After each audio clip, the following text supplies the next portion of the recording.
31. декември je крайниот рок за исплата на регрес на годишен одмор или популарниот К-15, подсетуваат од синдикатот на обврската која ја имаат компаниите.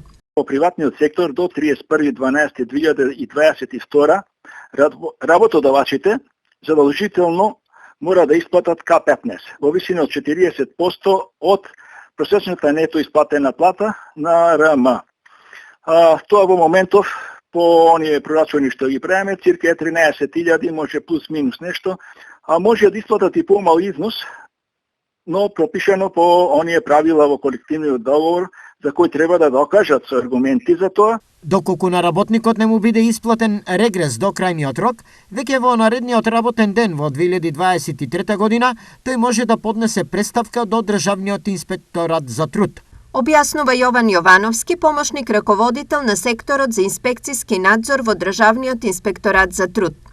Што доколку работодавачот им ја исплати К-15 на работниците и потоа ги присилува да му ги враќаат парите назад.